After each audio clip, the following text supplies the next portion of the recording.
बिस्मिल्लाहिर्रहमानिर्रहीम। Extreme engineering के साथ एक बार फिर हाजिर हैं। आज जो बेसिकली हमारा टॉपिक है वो ऑटो ट्रांसफार्मर के हवाले से कि ऑटो ट्रांसफार्मर बेसिकली क्या होता है।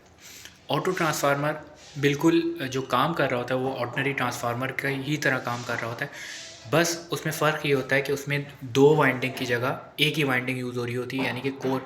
जैसे अगर मैं ऑर्डिनरी ट्रांसफार्मर की बात करूँ तो उसमें एक प्राइमरी वाइंडिंग होती है और एक सेकेंडरी वाइंडिंग होती है, यानी कि एक इसमें बीच में कोर होती है, एक साइड पे प्राइमरी होती है और दूसरी साइड पे सेकेंडरी होती है। मगर इसमें क्या होता है, इसमें एक ही वाइंडिंग होती है, बस उस वाइंडिंग से ना मुख्तलिफ टैप्स निकाल लिए जाते हैं। अब जैसे अगर मैं इस यहाँ पे लूँ, ये ए से बी तक जो है ये प्राइमरी कंसीडर कर की जाती है, और इसी में से अगर देखें इसी वाइंडिंग्स के अंदर से हम क्या करते हैं, कुछ टैप्स निकाल लेते हैं। वो अभी मैं आपको प्रैक्टिकली दिखाऊंगा। ट्रांसफार्मर रखा हुआ ऑटो ट्रांसफार्मर, उसमें उससे हम टैप निकाल लेते हैं और हम वेरिएशन जैसे ही करेंगे, मतलब उसमें अगर हमारे पास टैप्स होते हैं, हम टैप वेरी करेंगे तो हमारे पास वोल्टेज जो है सेकेंडरी में वोल्टेजेस चेंज होना शुरू हो जाते हैं। अच्छा, इसके कुछ बेनिफिट्स भी होते हैं और कुछ जो है बेसिकली नुकसानात भी होते हैं। इसमें बेनिफिट ये होता है, इसमें कॉस्ट आपकी कम आती है, और दूसरा ये है कि इसमें कोर कम यूज़ होती है, इसमें लॉसेस कम होते हैं क्योंकि इसमें मैग्नेटिक फील्ड जो है आपकी ज़ाया नहीं हो रही होती।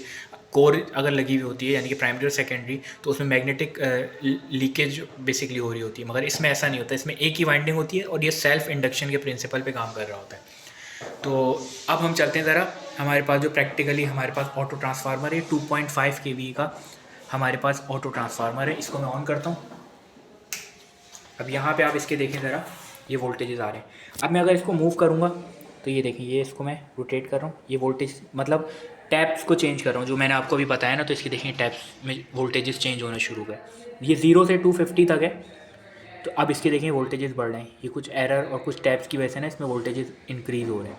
तो ये देखें, वैसे 0 से 250 है, मगर इस पुराने रखने की वजह से इसमें एरर थोड़े से आ गए, तो ये अब ये चेंज भी हो रहा है। इसके वोल्टेजेस देखें आप 280 तक लेके जा पा रहे हैं।